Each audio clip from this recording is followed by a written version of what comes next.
What's going on, Shredders, and welcome back to another Shred Academy's Tech Talk Tuesdays. Do all the gears work on your bike, or does your chain jump between certain cogs? Today, we're going to learn to diagnose and adjust your derailleur. Now, the derailleur is a pretty simple mechanism, but it's got a lot of moving parts, and they all need to work together so your derailleur can shift efficiently. Now, the more gears you have, the more precise these adjustments need to be.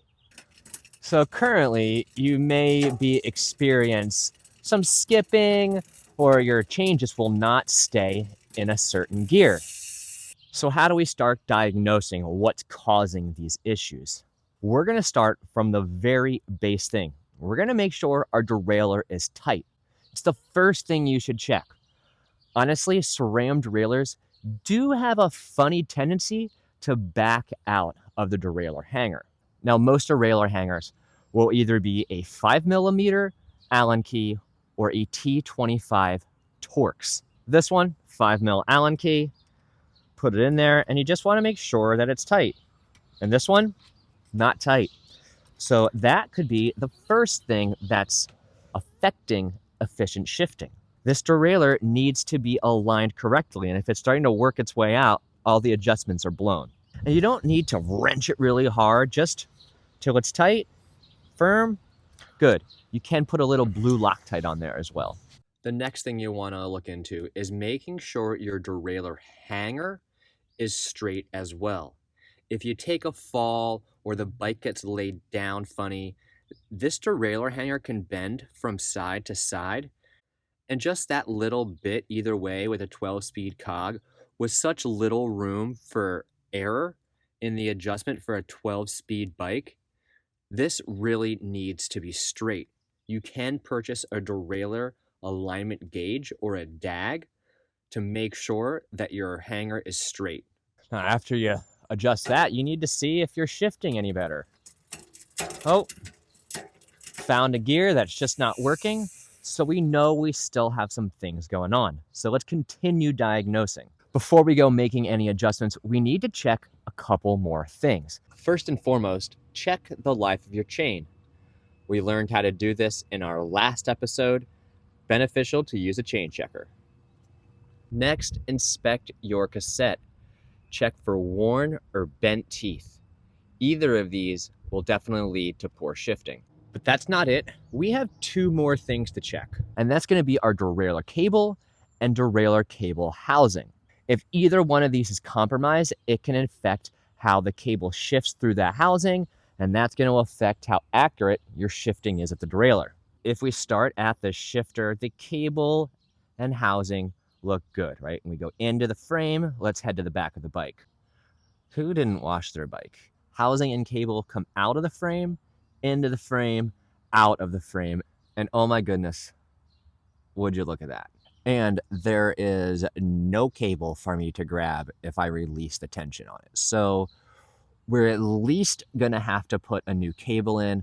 Now today, we're not gonna replace this because I don't have housing on hand, and we will teach you guys how to do internal routing in another Tech Tuesday. So for now, we're just gonna replace the shifting cable, and let's show you guys how to do that. It's super simple, shouldn't take you any more than a few minutes. First thing you're gonna wanna do is make sure your chain is in the highest gear, which is the smallest cog. It's reversed. Low is big, high is small. Low is big, high is small. Now that you have that, you're gonna wanna release the pinch bolt on your derailleur, and that's either gonna be a 4mm or a T25 Torx. This NX derailleur is a 4, so I'm just gonna loosen a little bit, don't take it all the way out. Now from there, you're gonna wanna go ahead and just pull on that cable a little bit, right there, right? And that's gonna happen. And then a lot of shifters are different. The lower end ones like this NX just have this nice little flap here that you can open, and that's where your derailleur cable is going to get pushed out of. If you have a nicer shifter, you may have to take it off and unscrew the top. From here, you're just going to take your cable and start pushing it out. And what do you know? It comes out the hole that they conveniently put there for you. And then we're just gonna pull. If your cable is bent or frayed, it may be a little difficult, but just keep pulling. Boom. Halfway done. I like to put a little bit of chain lube down into the housing. A few drips is good. Now, another thing we can check is the end of the cable housing. If you pull what's called the ferrule off the end of the housing and you have a bunch of metal strands coming out, you want to clip those metal strands all the way back to the plastic because that can affect quality of your shifting. And then you can put your ferrule back on, and now we can install our new cable. Now to do this, we have our hole. You got to kind of look down in there and find where it goes and kind of just wiggle it around. Now that you have that, find the other end, push it in, start feeding it through. Make sure not to kink. And then eventually, guess what? It's gonna stop. So let's go to the back. Right now, the cable is trying to come out through here. So what we wanna do is pull that out, boom, right? And then you can fish it the rest of the way through. Let's get a wider angle to get the next step. Once you've pulled as much as you can through the back, you wanna come up front and make sure that your ferrule is gonna sit in to the shifter. And then come back to the back and pull tight. It's there, it's not going anywhere. Now we can start feeding it through our derailleur. Let's figure out how to do that. First thing we wanna do is get this cage out of the way, and SRAM makes it really easy with this little like clutch holder there. And now we can gently feed the cable through this roller, okay? And then as you do this, make sure that you don't kink the cable, and then push the ferrule back into the derailleur. Now here's the tricky part, guys. This cable has to go through the back side of this little bracket here to come out where it needs to. For this part, I'm gonna come to the back side of the bike, and there's a little slot back there that it's gonna have to go through.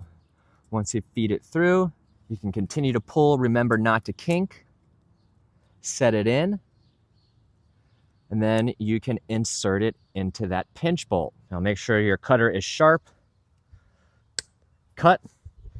And now you'd want to add a cable end, but I don't have any, so we'll leave it fray.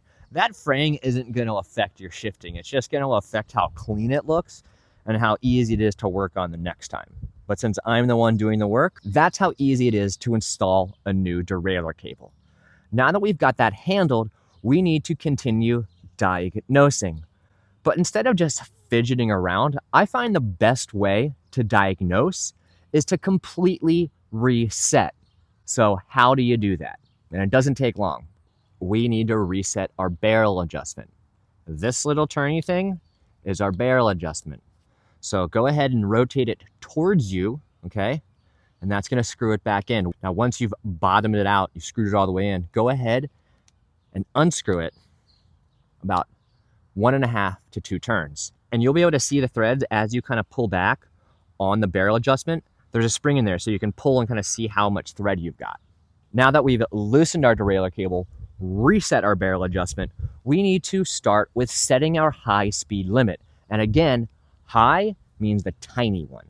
Low means the big dinner plate one. And those adjustments are going to be found on the back or the top of your derailleur. And they should be marked with an H or an L. If they're not, you're just gonna have to figure out which one adjusts which. Let's show you how they work. Now on the rear of the derailleur, you're gonna find 2 different screws. Now every derailleur manufacturer is gonna be a little different as far as if it's a 3 mil, it might be a Phillips head screwdriver or a flathead, but SRAM is usually a 3 mil for your high, low, and then your B gap, which we'll talk about later. Now to find which one is high and low if it's not marked, if your chain is on the smallest cog, just start rotating one, right? And if you see it moving the cage of the derailleur, then you know you're on the right one. But I'm not, so I'm gonna leave that one kind of where it was. And then I'm gonna start to move the other one. Oh, and now I'm gonna go this way. Can you guys see this derailleur cage moving in? and now it's gonna move back out. So that is our high limit adjustment. Now to adjust this, we wanna turn the screw in until it jumps up to the next biggest gear.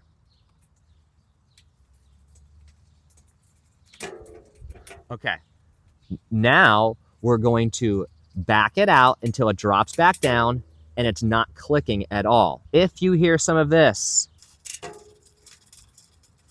just that little scraping, continue to back it out until you don't hear anything. And that is your high limit adjustment. It's time to retighten your derailleur cable. Once we've set our high limit screw, we need to set our low limit screw. Low is the big one. Again, I know it's confusing, but it's just reversed. So what we're gonna do is shift all the way up our cassette, all the way up to the big gear. Now this low limit screw basically stops your chain from shifting into your spokes. It has nothing to do with it actually shifting up. The only one that's really affecting how accurate your shifting is the high limit screw for the lowest. That's gonna help set the indexing to go up. So what we wanna do is turn that screw in until we feel it stop on the stopper plate because our chain is in the biggest gear. And once we do that, we can just back off just a scoosh because we do want it to be able to get up there. We don't want it a hard stop, just not to go in. And now we can pedal, have our chain drop, and if we can shift up in and it doesn't shift over, again, drop down, and then we're gonna shift and hold. Notice it doesn't drop in. We're gonna shift down again. We'll shift up, hold, boom. All right, it's time to set the dreaded B gap. Now the B gap is talking about the distance between your top pulley wheel and the tooth of the cog. SRAM gives you this cool little tool, kind of gives you a whole bunch of kind of visuals where to line up. Basically what you do is you drop down to the second biggest cog, right? And then we're gonna slide this on and line it up. Now, as you line all this up, this little pointer right here should actually be in the middle of the screw. So we'll take our 3mm and then we're gonna add more B tension to put that in its rightful place. Now, once you have this set right, again, you should find this little arrow sits right in the middle of that screw. Now we can start adjusting our shifting indexing. And we're gonna do that by starting at our highest gear, our smallest cog, and shifting up. And if we hear clicking or it doesn't shift up, we will use the barrel adjustment to adjust. How does the barrel adjustment adjust the derailleur? These derailleurs work with cable tension. So as I click the shifter, that's wrapping the cable up in the shifter itself, which then pulls this cable, which will then move the derailleur into its bigger gears, its lower gears. Confusing, I know. So if your derailleur isn't climbing, then you need to add tension to the cable. Now that we understand it's cable tension, pulling it up and releasing that tension that allows it to go down, we're gonna start to shift up one gear at a time. And we shouldn't hear any scraping of the chain trying to go up to the next cog. So we'll shift once, went up. We'll shift down again, make sure it's smooth. Good. As we keep going, good. Little click, so I might release a little tension. And now the click's gone. Up to the next gear. Pretty good. Pretty good. Next gear. Good. Next gear. Notice it's not going up and we hear the scraping. So we're gonna wanna add cable tension by rolling that roller away from us. Now we're gonna drop back down. We're gonna try to step back up. It's stepped back up, great. We'll keep going. We'll keep going. Great, it went up. We're gonna keep going again. Awesome, nice and smooth. That's what we're looking for. And again, up, and again, up, and again. Now that we're shifting up smoothly, we want to shift back down. Now, if you do find a gear that isn't shifting well, I want you to start to look at the teeth If your teeth are worn and it's not shifting in or out of that gear well, probably because that gear is worn out and you need to replace your cassette, possibly your chain along with it, probably. Now that we're up top, we're gonna start to go back down. Good drop, good drop. Notice how we're not hearing any scraping. Okay, this is great. Another drop, perfect. Drop, awesome. Drop, awesome. Drop, awesome. Drop, awesome. Drop, drop, drop. All right. Now you can hear once you've got that all set, you can start to do some erratic shifting to make sure that it's actually working. So we're gonna go a couple at a time, boom. A couple at a time. Okay, we're good. Drop.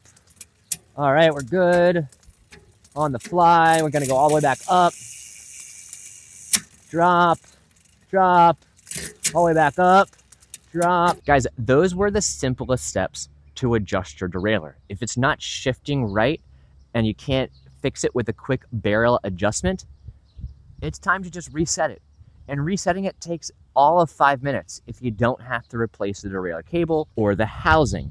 Now, if you're still finding the shifting isn't crisp and superb, take note of the age and condition of your components. I mean, if they're a little worn like mine, you may find shifting is a little iffy. And if it is, it's time to replace, guys. These components can't work together if they're worn. Well, guys, that's going to do it for this episode of Tech Talk Tuesday.